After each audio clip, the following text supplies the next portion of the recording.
Hi everyone. So this is Lala, and today I'm going to talk about the concept of male privilege in the Big Brother USA and whether it exists or not.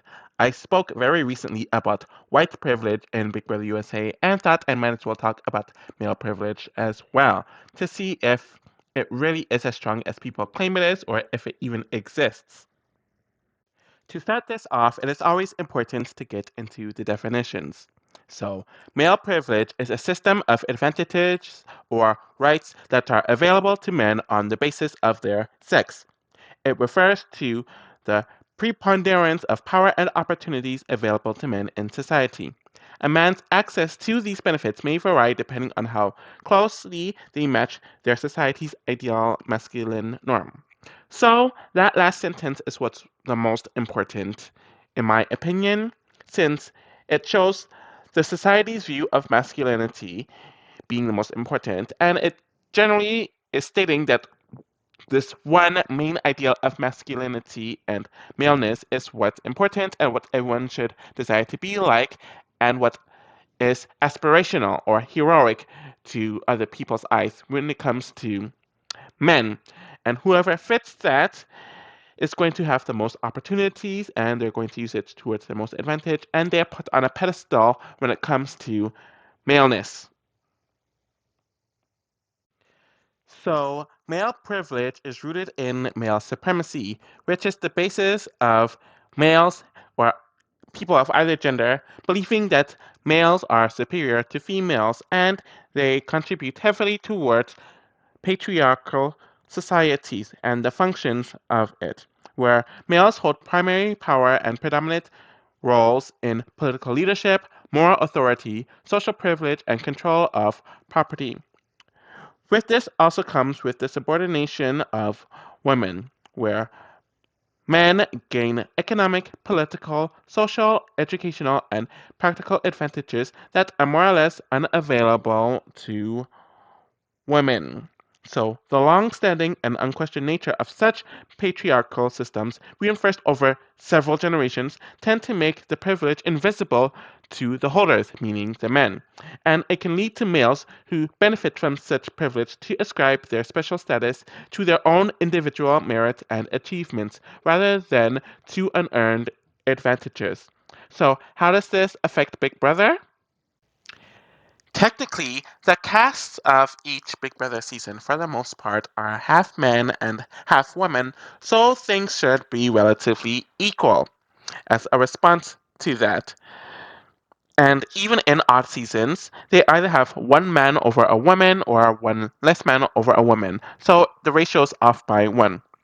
Due to the equality of the genders, on paper, there should be an even amount of success between the men and the women on Big Brother, but the data does say otherwise. And now it's time to look at the winners of Big Brother USA to see the numbers and the data. So now it is time to look at the list of Big Brother winners. And the actual data shows that 16 out of the 24 Big Brother winners are men, meaning that the ratio between genders regarding winners are 2 to 1 in favor of men. So on average, 2 out of 3 winners are men, and 67% of the winners are men. So it just also shows that it's three more men out of women win, where if it was three less men, it would have been 50-50, but that clearly isn't the case.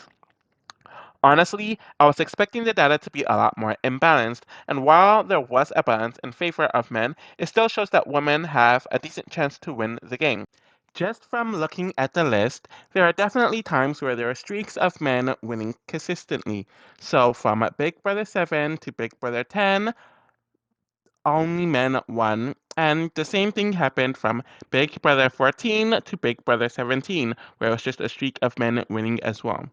And the final streak of men was from Big Brother 21 to Big Brother 23. So there are definitely periods of time where men were just dominating, and other times where it was a bit more balanced between the two genders. Like the other video, I'm also going to mention the Endgamers from these Big Brother seasons, since it also shows who controlled and dominated their seasons, which also indicates who worked together throughout the season, since people who work together more often than not go to the end together. So, looking at this list, there is shockingly no season that had an all-male endgame, meaning 6 out of 6 of the endgamers are men. There's one season that had 5 out of 6 men in it, 6 season endgames that had 4 out of 6 men in it, 14 season endgames that had 3 out of 6 men in it, 2 season endgames that had 2 out of 6 men in it, and 1 season that had 1 out of 6 men in the endgame. Adding all of them up to conclude to a median, the average amount of men in an endgame of a season is 3.17, which is rounded down to 3, so it's very even. This also means that a lot of men and women work together, since endgamers are generally people who work together at some point of the season or through all of the season to make it to that end point. So the gender lines aren't as solid and binary when it comes to working together, at least on paper. So, on paper, this shows that there's no male privilege regarding the people who make it deep on a Big Brother season on average. So, if the winners and endgamers are relatively balanced pertaining to genders, where does the male privilege come in? I think the answer to that comes from the competitions.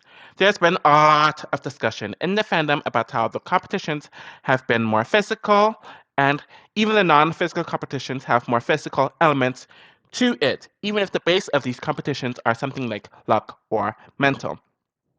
I don't have all of the data for this one, but I do remember our HAP, Reddit, Twitter, and a bunch of other platforms talking about how in the last 5 seasons, so from Big Brother 21 onwards, 26% of the competitions have been won by women, meaning that the other 74% have been won by men.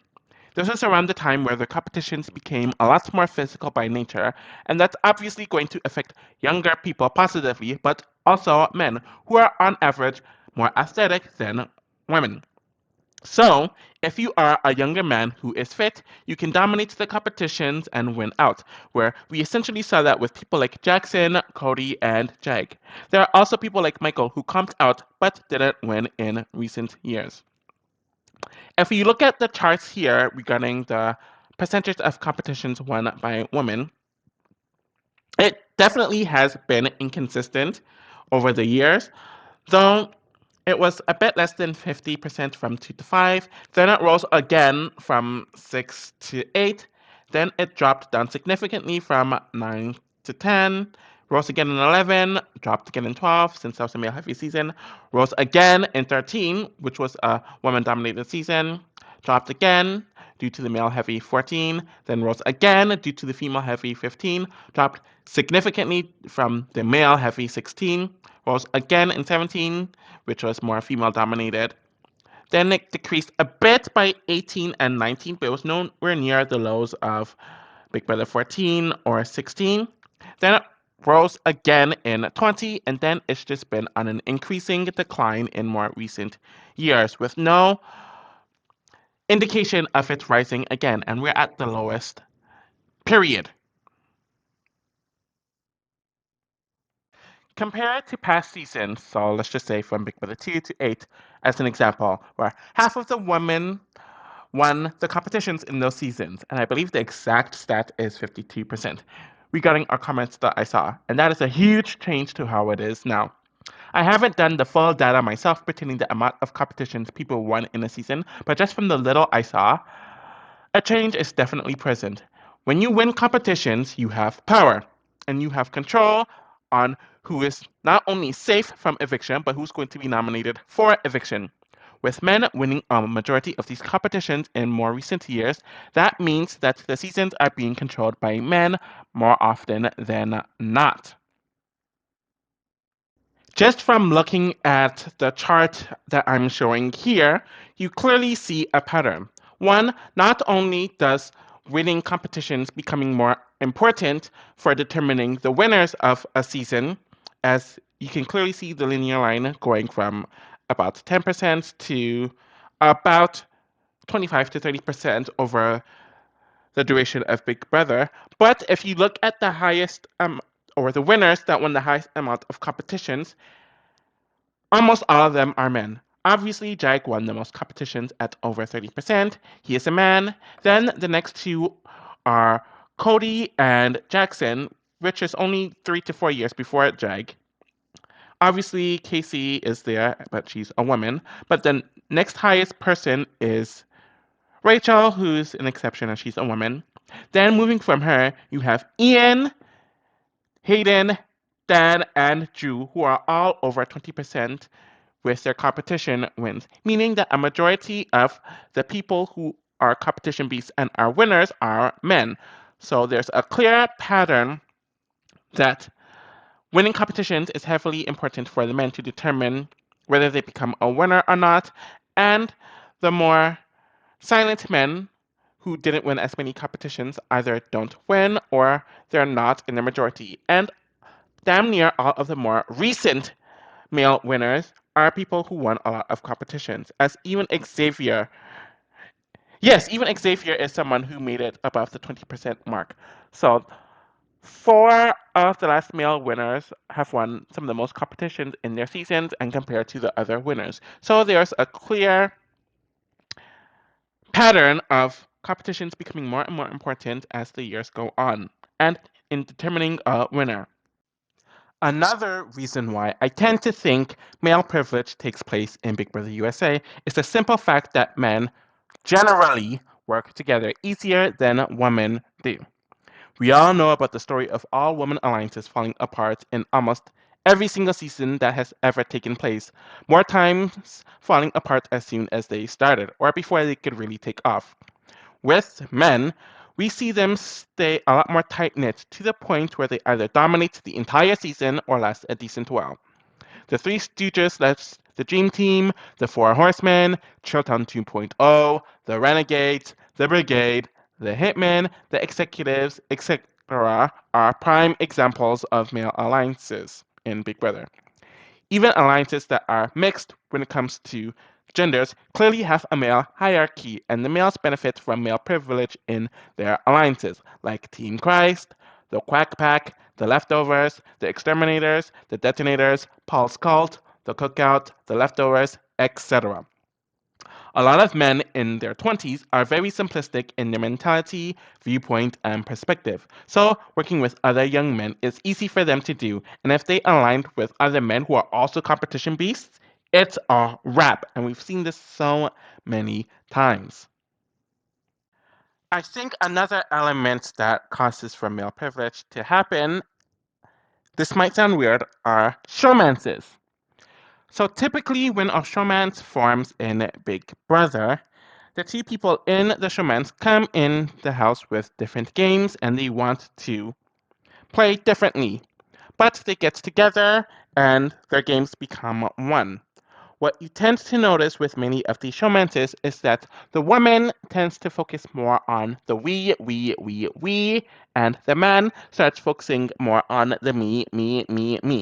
Even if the man wants to take the woman to the end, he is always going to put himself first, then the woman, but the woman might put themselves only together and doesn't really think of herself individually.